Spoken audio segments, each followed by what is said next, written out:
Morning, colleagues, friends, elders, academics, judges, and clients. Welcome to another webinar of our employment department entitled The Third Wave, New Rules to Protect Our Workplace. As we hit the third wave, a number of us have suffered immense losses as a result of COVID-19. One cannot but imagine the immeasurable pain and heartache that we each go through on a daily basis, knowing that our loved ones are no longer with us.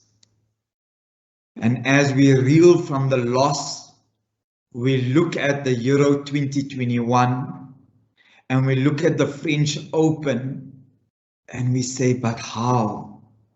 How is it possible that stadiums are full, that there is no social distancing, that people do not wear masks, and we cheer on our favorite team and favorite tennis player, while these questions bother us on a daily basis, with news about our hospitals being full to capacity, where ambulance service sit outside hospitals giving people oxygen while a hospital bed is free, while we have not gone on to a hard lockdown, namely that we have not gone to level 5, and we all still wonder, but why?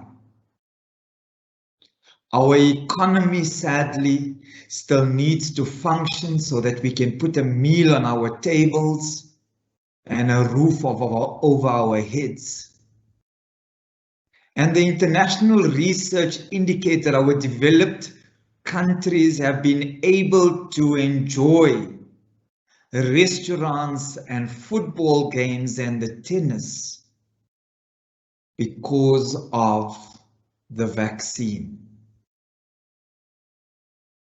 When the vaccine was initially introduced worldwide, our president came up and said, no one will be forced or compelled to take the vaccine. And some of us wondered, but oh, why? This is our salvation.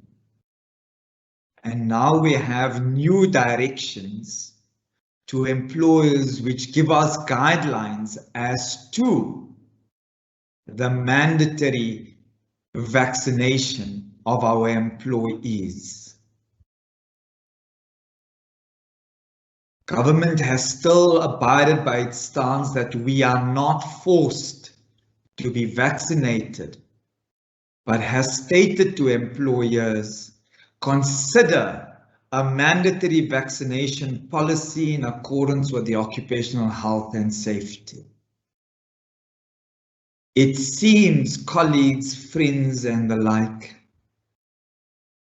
that if research is anything to go by, vaccination seems to be our salvation, but that's not the theoretical debate we are here to have today. We are here to unpack and to raise the legal questions that arise out of the new regulations which have been published and which replace the old regulations. We are proud to say that as our employment department, we have close to 800 people who have registered for our webinar so that we can build on our theme of empowering our clients. The information will be available on our various social media pages, and each colleague will receive a guideline that we have developed to assist you to navigate this important area to keep each South African safe. We have attempted to do this webinar as expeditiously as possible and could not have been made possible without the help of our marketing department, as well as our two colleagues, Riola and Miriam, who are in our department.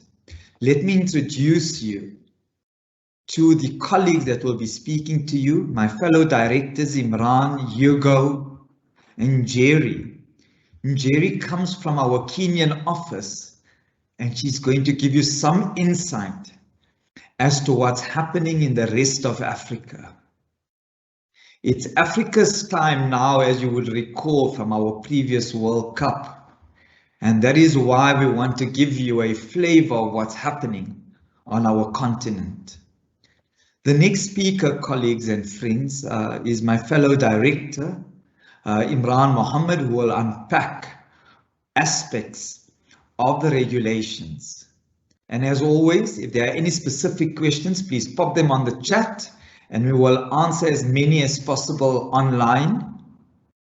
And if you have a specific query, please contact your CDH employment law representative, who will be glad to assist you. Thank you. Imran, over to you. Thank you. Adil, thank you. Good morning, everybody. It's almost become a cliche in developed countries where the concept or the saying goes that the vaccine is the ticket out of the pandemic.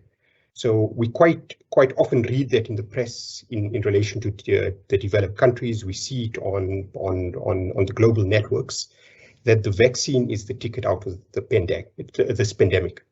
Hopefully, as many of us, and as Adil says that with great emotion, survived the third wave in South Africa, and as things develop in the rest of Africa, there's going to be a quick rollout of the vaccine over the next couple of months so that the vaccine becomes the ticket out of the pandemic for the African continent as well.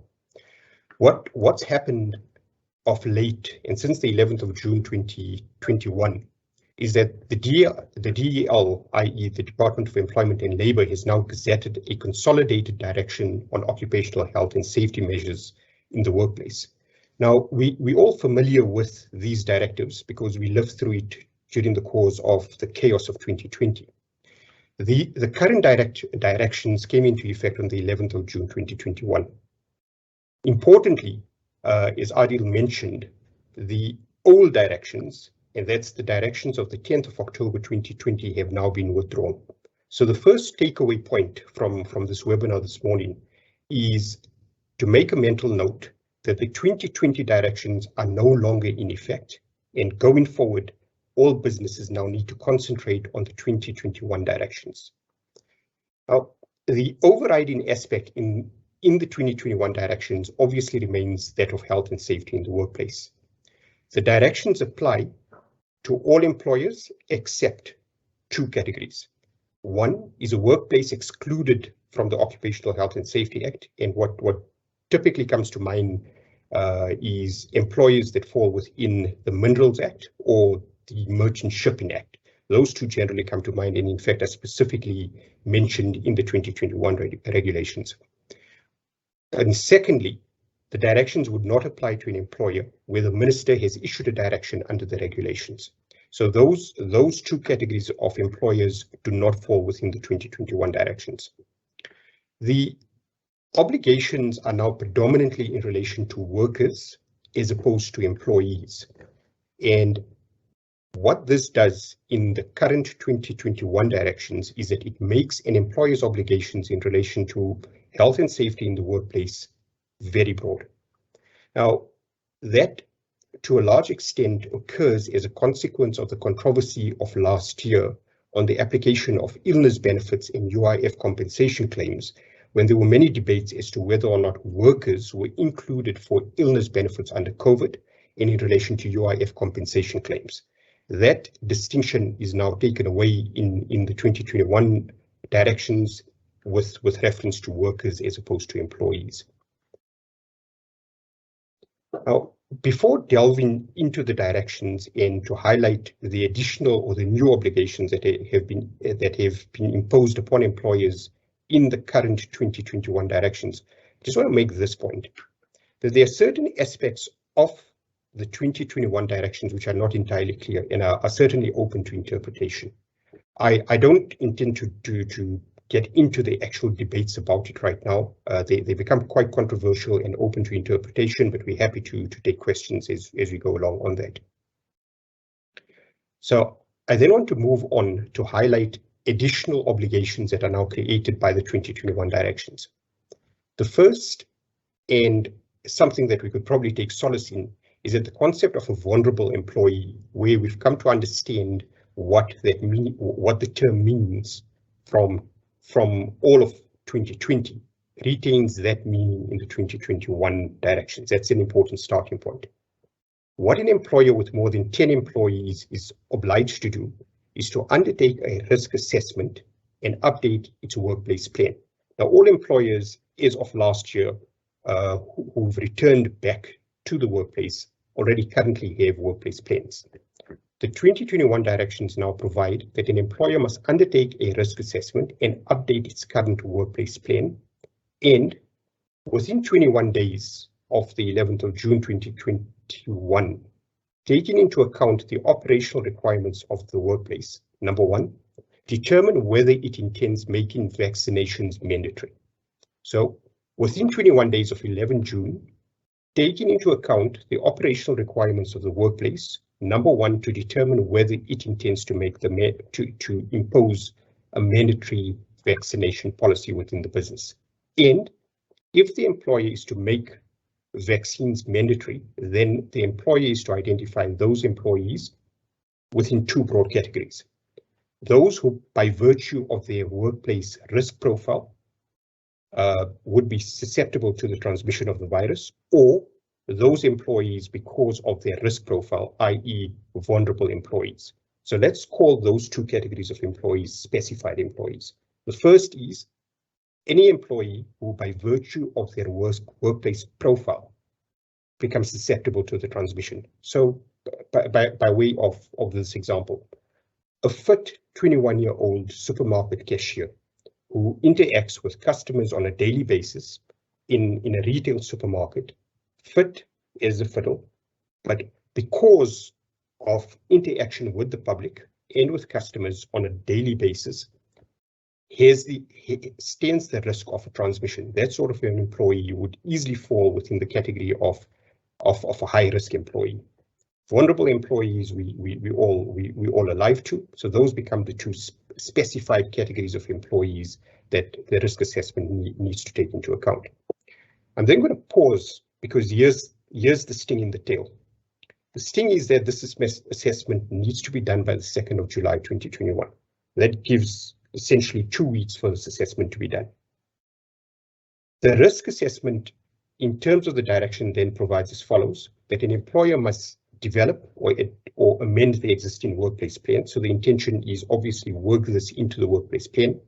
And secondly, outline the measures that the employer intends to implement in respect of vaccination of its employees in accordance with 1, the 2021 directions, and secondly, the vaccination guidelines which constitute Annexure C to the 2021 directions.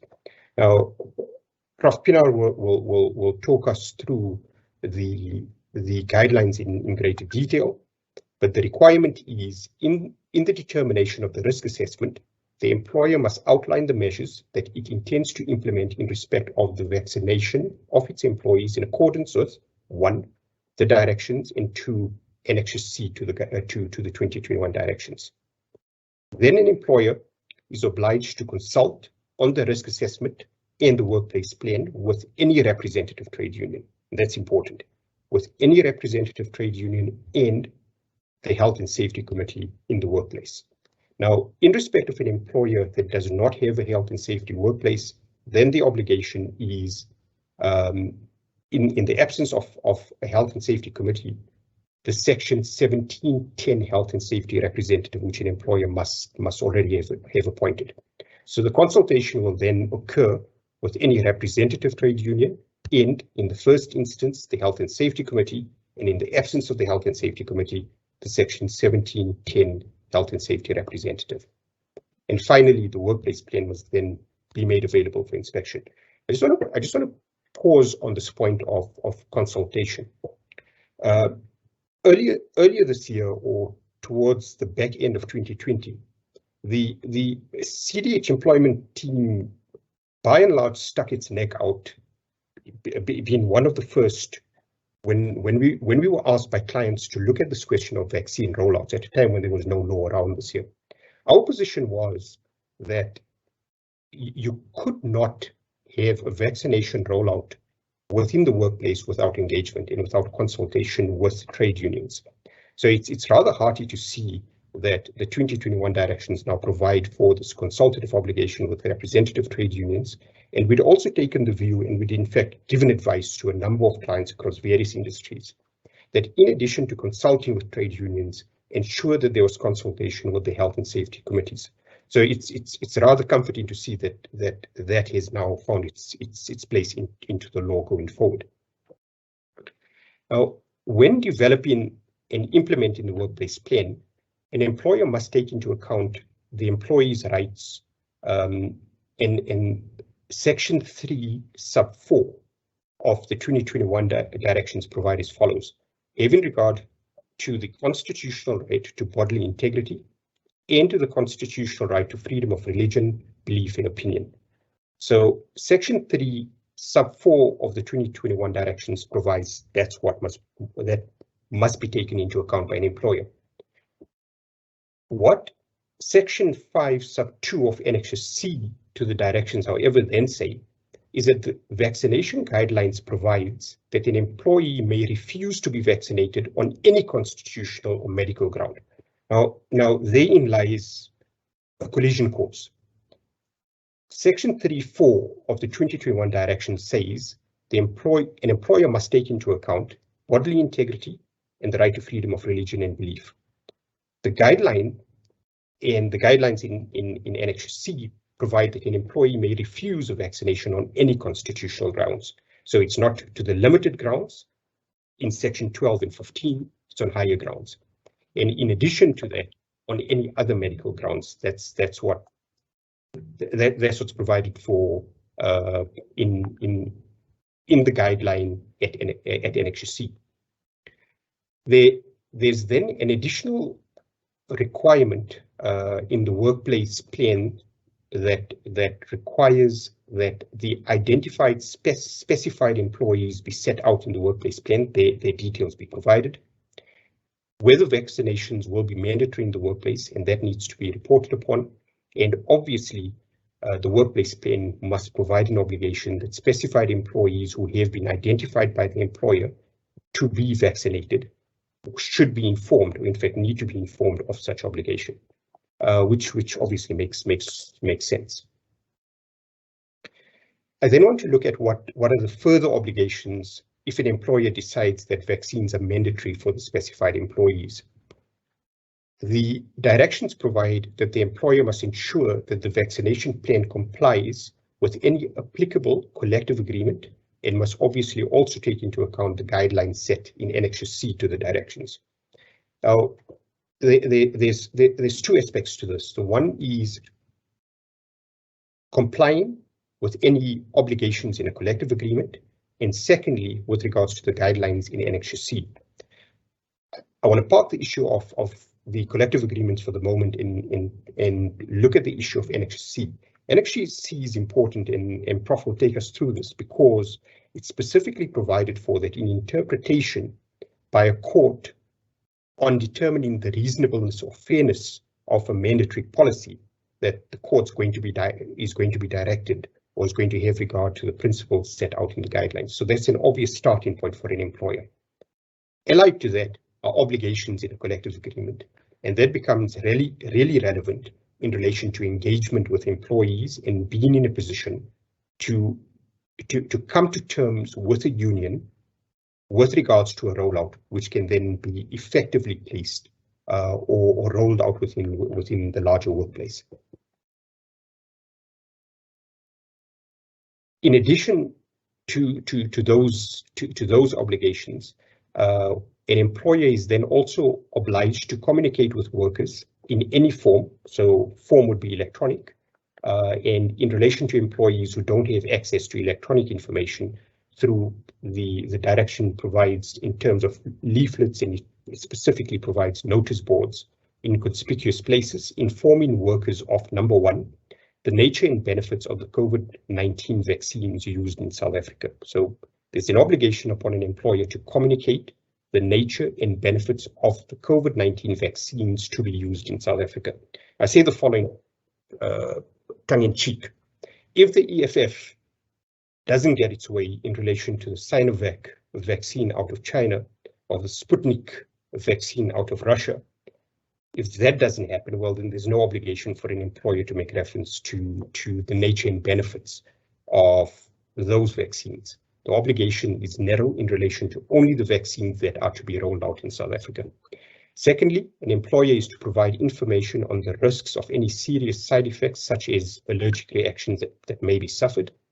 Thirdly, to provide electronic support to assist any employee who may require to be registered on the electronic vaccine data system registration portal.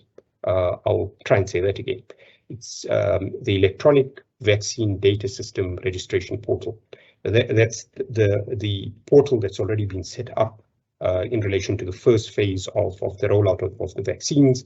There's an obligation upon an employer to assist employees in relation to that registration process to the extent necessary. And thirdly, and possibly somewhat controversial, is to allow employees paid time off to be vaccinated, provided that this proof of vaccine is presented by the employee and that the vaccine occurs during working hours. So I'm going to say that again. To allow employees paid time off to be vaccinated, provided that the employee is able to provide proof that he or she was vaccinated, and secondly, that the vaccine was taken during working hours. And an employee who suffers any side effect as a result of the vaccine and is unable to attend work as a consequence of that side effect, Section 22 of the Basic Conditions of Employment Act will then come into effect, and the employee will then have the benefit of paid sick leave. The employer may accept a vaccination certificate instead of a medical certificate. So Section 22 paid sick leave would apply. A vaccine certificate is sufficient in lieu of a medical certificate. And strangely, the direction provides that only a vaccine certificate issued by an official vaccination site would be valid. Not too sure about what would be an unofficial vaccination site. So that goes to some of the drafting in the directions that may give rise to some side issues.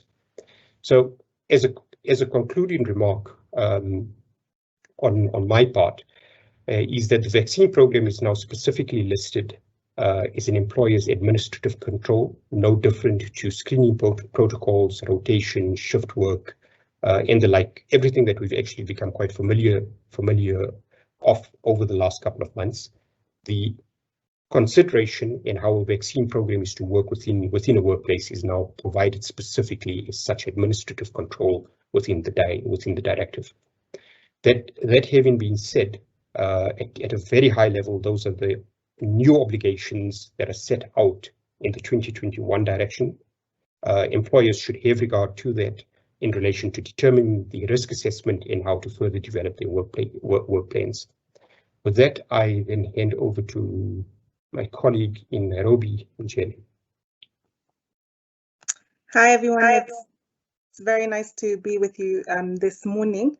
I think my role today is to illuminate for you the position in Africa, the position in Kenya, and just to show the dichotomy of where we are in terms of the continent. So where South Africa is far advanced in its employment policy, Africa is lagging behind. The reason why that is because of the vaccine rollout. In Kenya, for example, we have statistics of 2.5% of the population having received the first dose of the vaccine and 0.3% having received the second dose of the vaccine. In West Africa, we're talking about 3.3% in Guinea. Ghana is at 3.5%. Nigeria is at 1.5%, and Seychelles being the highest at 70% for the rest of Africa. Some countries we don't even have statistics. For example, in Tanzania, where COVID was at first not a non-issue, and now has been taken into consideration and is now being catered for. Uganda 1.8%, and obviously we're hearing horrific things from that country. So where we are, it depends on where you are on the continent, who has been vaccinated, which vaccine they're using, and that then affects the ability of employers or even the government to institute policies that are relevant. For example, this mandatory vaccine policy, that it will be applicable in South Africa, but we're nowhere near discussing that in the rest of the continent. So in keeping with what Adil's mood is, it is quite worrying that because of vaccine policy and because of the rollout and the effect that the Indian continent has had on the ability of the rest of the world to get vaccines, we are going to be lagging behind as a continent in terms of even implementing our own policies. The continuing obligations of our employers for the rest of Africa will depend on the laws that are applicable there. Kenya has an occupational health and safety law. That's a national law, and that law applies to the whole of Kenya and Kenyan employers, which means that there's a social distancing requirement, there's a requirement to wear masks, and there's a requirement to keep employees safe at work. That has meant that most employers have chosen for employees to work from home, and that has worked well for now. Yeah, this is now also in line with the rest of the African continent. There's some countries that don't have national laws. For example, Ghana doesn't have a national occupational health and safety law, and so it will depend from country to country what those policies look like. Yeah. Mixed in with that is economic factors. The fact that most of Africa is suffering from severe economic constraints as a result of COVID, a shortage of COVAX vaccines, an inability to get the vaccine in time, which basically means that we're not in a position for employers to really be at the moment putting policies in place or mandatory vaccine policies, which can then affect or further affect their economies. So governments are choosing not to do that, and that is completely understandable.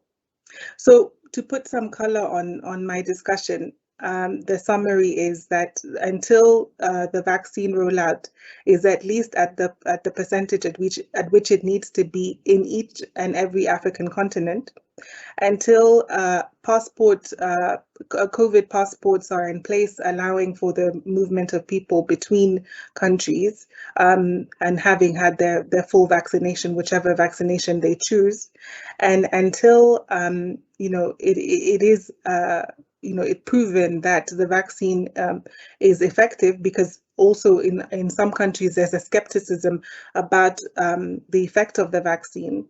I don't think that the rest of the African continent will be in a position to implement mandatory vaccine policies, and therefore lag behind in the way that South Africa is not. But we're happy to answer any questions on specific African policies in African countries. And our continent is large, and therefore different policies will apply for the different countries, but we're happy to assist in that regard. With that, I will hand over to my colleague, Hugo.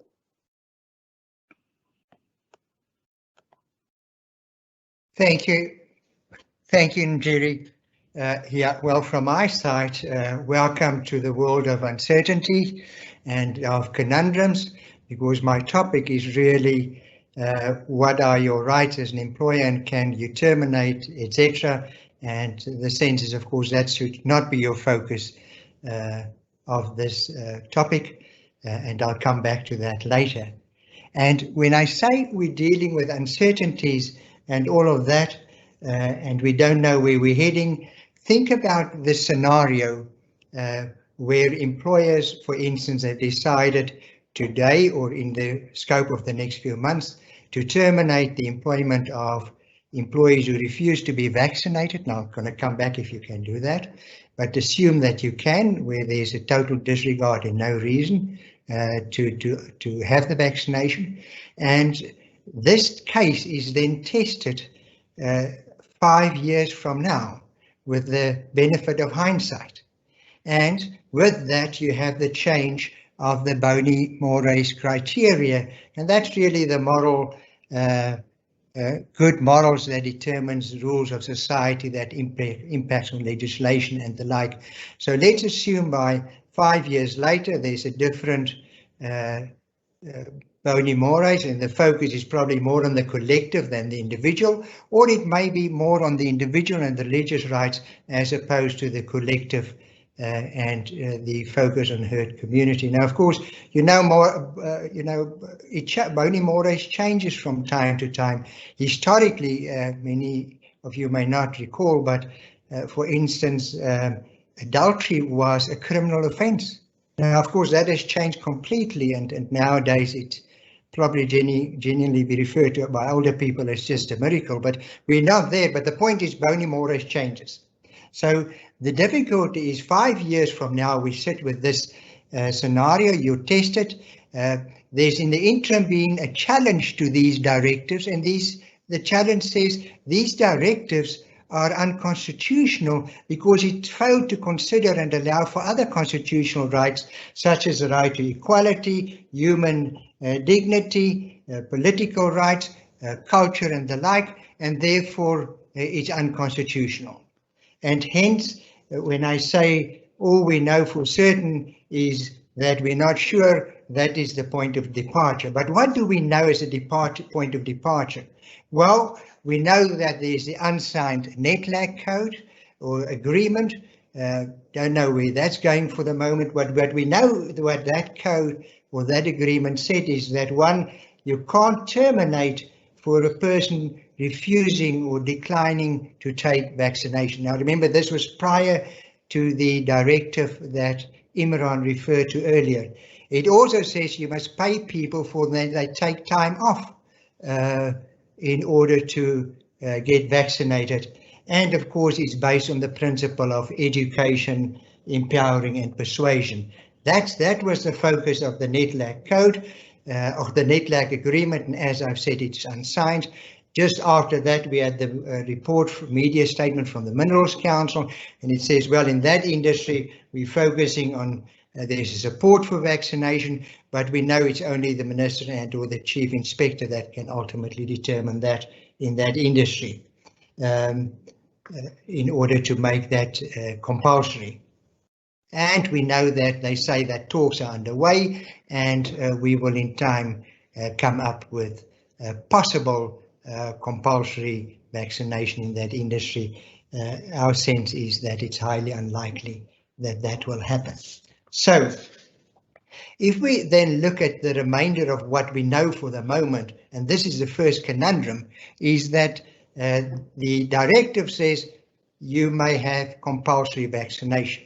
Well, it also at the same time says, as Imran indicated, that employees can refuse for section, and that would be section 12 and section 15 rights. That would be the right with bodily integrity and the others with regard to freedom of religion and the right. So you can refuse to be vaccinated. Then we also know the legislation and directives and the code and good practice dealing with incapacity says employees, other employees who've been vaccinated can potentially say, I refuse to go to work until my fellow employees has been vaccinated because the workplace isn't safe. So there you have the three conundrums all in one, and those are the considerations for, and I'm really just dealing with those considerations the employer must consider in order to determine the vaccination and the operational requirements, because remember it starts there. Are there genuine operational requirements? Then I'm going to identify employees. Those employees identified are the employees that may potentially lose their employment if they refuse to be vaccinated. And then if we look at case law, by analogy, employment equity plans, what the case law at the moment says, I will assess by ex post facto whether your plan was justifiable. The starting point when you said it's operationally justifiable, was it genuinely operationally justifiable? Secondly, was it applied fairly? And then we'll come into play all these other considerations. So yes, certainly you have those rights, but then just look at what the courts have said about the issue of political, religious freedom and the right and the like. It says, human beings may freely believe in what they cannot prove, and although their beliefs are bizarre, illogical or irrational, when others are incapacity and there's incapable of scientific proof, that does not detract from the fact that they are religious beliefs for the purpose of enjoying the protection guaranteed by the right of freedom of religion. And we've seen in the Kiwis-Kuan case the subjective test applied there in respect of religious rights. So we must be careful not to overlook that, and we know that the case law says when you deal with religious rights, it must be the tenet of that religion before you can really consider it. But as employers, we need to be extremely sensitive when we deal with religious rights and, of course, bodily integrity. So what do we know? You have the right to make it back make it mandatory, the vaccination, but we know there's a right to refuse. And then, of course, what flows from that, we would submit that if you would consider termination of any ground, of course, that would be the absolute last resort. And I'm not talking about the employee that for no reason simply says, I refuse to be vaccinated. As I've indicated earlier, there may be the question where this employee now comes forward and says, well, it's not really about political beliefs, but I have a fear that this vaccination may have a side effect. And now coming back to the 5-year scenario. 2 years from now, there's some sort of proof of side effects. And 5 years later, this case comes before court with that knowledge in hindsight. And that's a difficulty, and that's why we would continue to emphasize as a last resort. So what do we do if employees refuse? Of course, you may persuade them, etc. And what is important when you deal with persuasion, etc., and employees refuse, then of course you may counsel them and they may seek guidance. Imran referred to that. And if there's a refusal, you may take, and this is the important point, you may refer it for further medical evaluation should there be a medical contraindication. And it's important, it says, for further evaluation. So I can't say, I respect your bodily harm, but now you must go for a test which may involve some sort of injection, or they're going to take blood from you, and that may impact on my bodily harm or bodily integrity, and hence that creates another problem. So can you just simply go and say to Section 7 of the Employment Equity Act, I rely on the right for operational reasons to have people medically tested? It's certainly not that simple. What we're doing with this presentation is to highlight the risk that goes with it. How else are we guided in taking this decision? What do we do with employees who point blankly refuse and the like? And what are the other considerations we must have in mind? Well, the other one is the case law on incarceration. We know that when we deal with case law on incarceration, the case law said, well, you must look at alternatives to dismissal. Maybe you can bring in a temporary employee and all of that. The difficulty is, of course, the code says that you must consider incapacity requirement, the code on incapacity. When we look at the code of incapacity, and it deals with what is a long-term recurring effect, it says long-term means impairment that lasted or is likely to persist at least 12 months. So another complicated factor, because we'll have this wave and further waves. Do we know now whether it will last for another 12 months or not? Those are the factors that you must consider as an employer. But again, coming back to incarcerated cases, together with the issue of potential incapacity termination. Then we have the risk of misconduct. I've dealt with that. We unreasonably refuse. And the question is then next, can I, for instance, say I'm not going to dismiss, I'm sending you home, or I'm going to apply suspension without pay as an alternative to dismissal. Is that a possibility? Again, it mitigates against the final dismissal, but that's something that one may consider. Of course, we know that if we have to categorize it, it's quite difficult, because one is we know that point blank refusal, no reason, that may be constitute a refusal to obey reasonable instruction, provided the vaccination policy is in place and the compulsory vaccination, assuming that all the time. So that would be the first question. The next one is, well, could it be incapacity? Well, it's very difficult to say it's incapacity because the employers continue to work all the time. And is the employee incapacitated on that basis at the moment, and must he comply with those considerations? It says yes. I'll come back to that later. But then, of course, there's the issue which we think is the operational incapacity, which you may argue, well, this is maybe a ground to then terminate. I have compulsory vaccination in place. Some employees refuse, and even for valid grounds, and we know that there's no absolute right. What can you then do? Because I have this category of employees with valid religious grounds, can I terminate? Would that infringe on their rights? Of course, that is that risk. But if we look, for instance, at the potential of operational incapacity, does that mean you follow the retrenchment procedure? Does that mean when you get to severance pay that you can argue, no, you don't qualify for severance pay because there's a reasonable alternative in place? And then, of course, the counter argument is it's not a reasonable alternative because I have a religious concern and hence I'm entitled to severance pay. Of course, it also depends on the number of employees potentially affected. If you have a small group, it's potentially easier to apply. If the majority of your workforce refuse for all those reasons, then it becomes more difficult to put measures in place to terminate. There is also the risk of an automatic unfair dismissal, which carries a 12 months compensation. That's another consideration. There's a risk of liability in terms of Section 60 of the Employment Equity Act, where you've treated people or discriminated against people. There's a risk of a normal unfair dismissal, etc.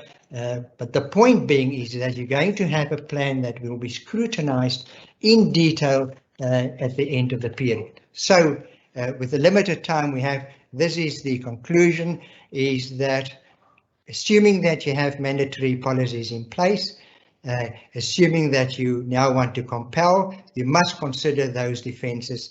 The possibility of dismissal must be an absolute last resort. And the question then would be, would it be simply refusing to obey reasonable instruction? A difficult one to answer. And then the next one after that, of course, is how you deal with the operational incapacity procedure. But those are all principles that we just want to share with you, that we think that you should liaise with your respective partner in order to consider it in more detail. Thank you, Aaron. Thank you. Before we take questions in the next 15 minutes, we're always asked, why are we different? Firstly, why do we come up so quickly with these webinars? Well, as I've indicated initially, is to really encourage debate. Two, do we have all the answers at this stage? No, we don't. But one question resonated with me. It says, but why don't you have slides so we could utilize those slides? Because it's so difficult to follow what you're saying.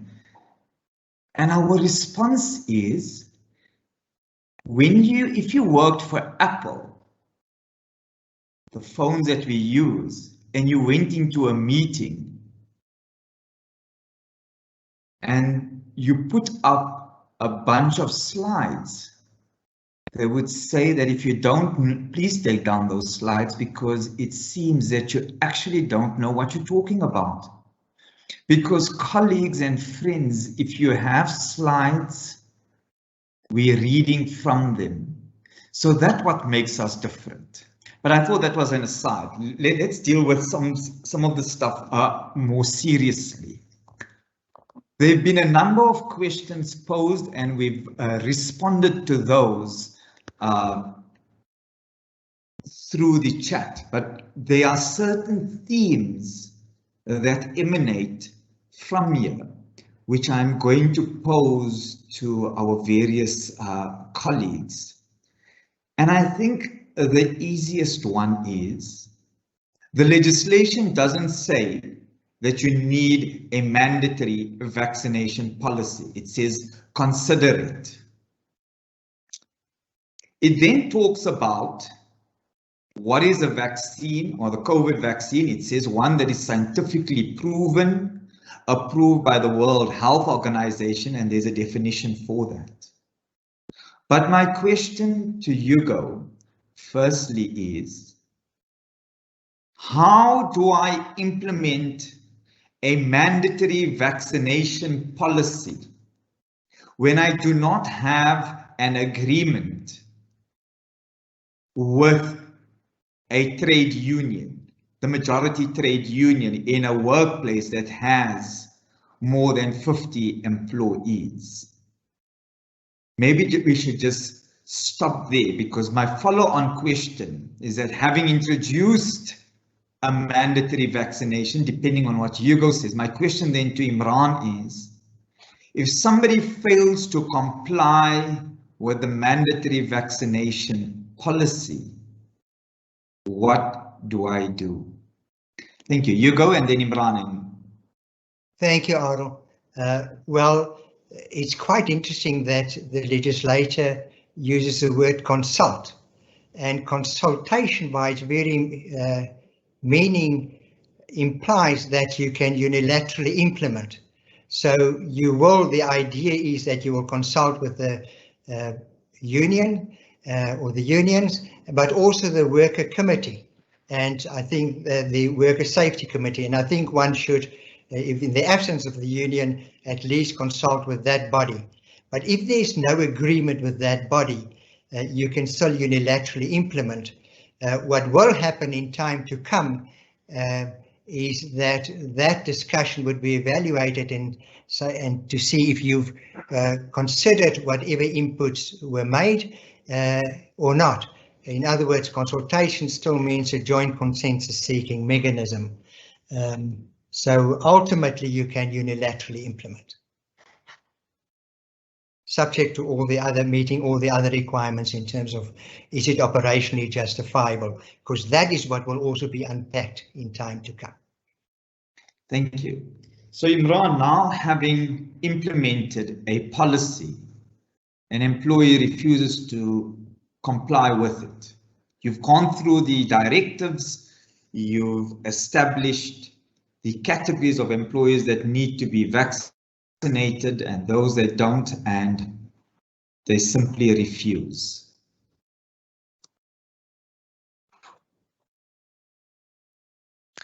Imran, you're apologies for that.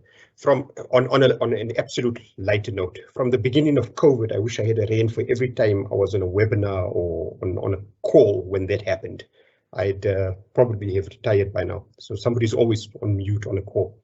The question in relation to an employee refusal, I don't believe employees have unbridled ability to say to an employer, I refuse to take a vaccine in the workplace where there is a mandatory policy.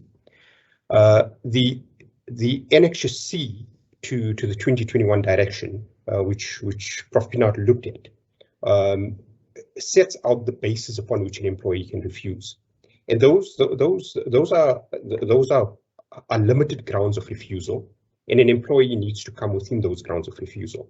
So my first take at it is that's the basis upon which an employee needs to come, and outside of that, if there's a legitimate basis to refuse, well, then an employer must seriously consider that. I agree with Prof. Pinaar absolutely that dismissal in these circumstances has got to be the absolute measure of last resort. So there's got to be a full understanding of an employee's refusal, but refusal needs to be reasonable refusal. And the starting point's got to be the Annexure C guideline. But Imran and to Hugo, before I come to Jerry,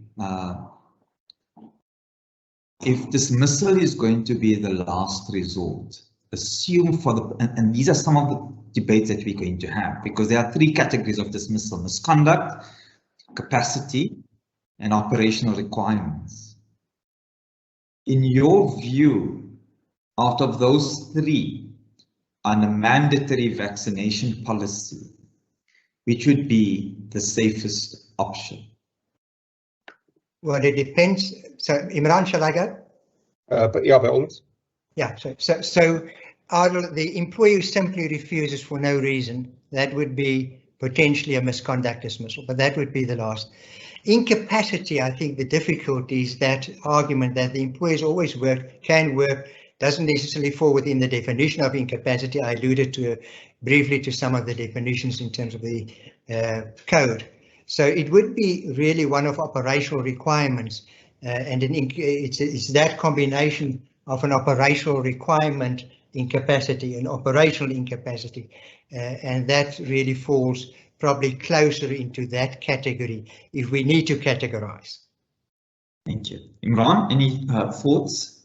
Yeah, I'll tell you, Adil, what does trouble me, I raised it in my segment of the presentation, is what I refer to as this collision cause between the direction and the guideline. Right? So the direction obliges an employer to take into account the Section 12 constitutional right of an employee to bodily integrity, as well as the Section 15 constitutional right of an employee to freedom of religion, belief, and opinion. That's the obligation. The guideline then says that an employee may refuse the vaccination on any constitutional ground. So it's not limited to 12 and 15, it can be any other constitutional ground or a medical ground. Now, the medical ground is the easy one. The question is, what other constitutional ground? And when I say this troubles me, it literally troubled me all of last night, because I woke up last night thinking, what could an employee legitimately say to an employer based on this guideline on some other constitutional ground? And this is what I'd come up with, and I don't think it's far-fetched. You've got 2 or 3 trade unions within a workplace. Assume, and the requirement is not you need to consult with the majority trade union. It's consult with a representative trade union. Now, what is a representative trade union? Is this the organizational rights test for representative trade union? It's certainly not majority. That's not what's being contemplated. But assume you've got 3 representative trade unions. 2 of the representative trade unions agree with an employer on the mandatory policy. The 3rd representative trade union says we don't agree. And a member of that trade union then says, well, I refuse to be vaccinated, and you may not dismiss me because of my right to freedom of association with that union that was not a party to this agreement. What then happens? And so there comes in yet another dilemma. So the conundrum that Prof. Pinar was referring to, I think, just becomes more of a mixed bag as we look into this here. Good. Jerry, just from Kenya in particular and Africa in general, assuming that we actually get sufficient amount of vaccines onto the African continent, what would your view be about incentivizing employees from taking the vaccine? So monetarily incentivizing in a country or on a continent which has high unemployment, or even if it's not high unemployment, wages where the International Labour Organization says is not at a particular level. And whatever your view is on the vaccine, this webinar certainly doesn't advocate one view or the next as such.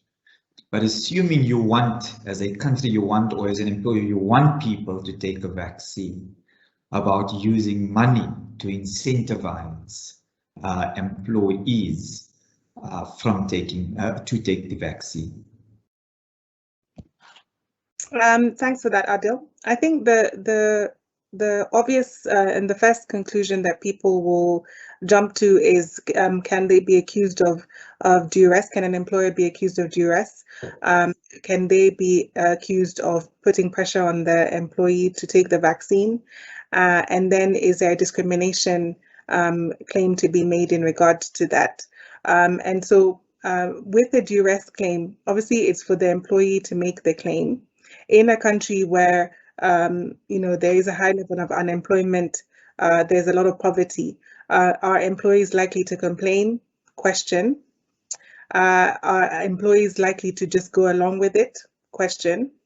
And then the second thing is, what will be the effect, the long-term effect of that incentive? So for example, in 10 years' time, if there are latent effects of the vaccine, will the employees then be able to say, well, I was forced to take the vaccine and this has resulted in my health issue that I'm facing right now? And so employers need to be very careful of incentivizing staff and the way in which they incentivize them. Is it a large amount of money? Is it a de minimis amount of money? Because you've talked about monetary compensation. Is it, for example, transportation to the vaccine place, which is something else, can also be an incentive? Just be aware that there may be fallout even where employees accept the incentive for now and then make a complaint later. Good, thank you. In my last 4 minutes, I'm going to pose a question to Imran and Hugo and then ask everyone just to make concluding remarks when you do answer the question. The issue of leave to go for a vaccine, sick leave because of a vaccine side effect. If you could just answer that question in general and then whatever concluding remarks you have in the last 4 minutes. Thank you. Imran? I'll wait for Imran on that. Yes, Imran, you go. Thanks, Prof. Well, in relation to time off, the directive is quite clear. Where the vaccine is being taken by an employee during working hours, well, in that instance, the employee is entitled to paid time off, subject to the employee providing proof of vaccination, and it occurred during working hours. So that's actually quite non-controversial. That's an easy one. The side effects, an employee that suffers the result of the vaccine side effect and is unable to return to work. Section 22 applies, and Section 22 of the BCA applies. Employee is entitled to paid sick leave. The only requirement is that the employee provides a vaccination certificate instead of a medical certificate. That's the requirement. Where there's potential issues of abuse is an employee that takes the vaccine, then alleges side effect and produces the vaccine certificate and says, well, I don't need to provide you with a medical certificate, employer, and I'm entitled to my Section 22 paid sick leave. So that's potentially an area of abuse, but the right is established quite uncontroversially in the directive. Thank you. I'll just conclude from my side, Adil, if I may quickly. So we must remember that we have a duty to provide employees with a safe working environment, and we have a duty to mitigate against job losses. That culminates into this argument of operational needs that you need to determine. This will be scrutinized. It will be scrutinized where people will say, what has happened so far without mandatory vaccination? Could you carry on your business or not? Was it really necessary to put that in place with the consequences of people having the risk of losing their jobs? So we would urge you, when you go into the first step, is it a genuine operational requirement to focus on that and to ensure that you are protected when that is analysed in courts 5 or later years from here on? Thank you. Thank you. Jerry, any final comments in the last 30 seconds?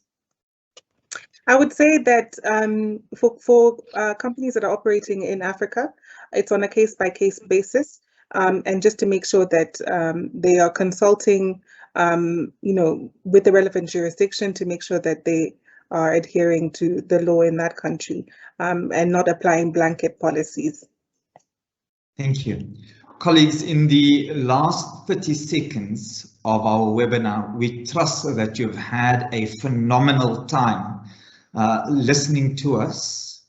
As indicated, look out for our guidelines, which guides you through the the regulations. The webinar will be posted and sent to you on our LinkedIn and the like. Thank you all. It's now 10 o'clock. Enjoy the rest of your day and have a great cup of coffee. Thank you. Cheers.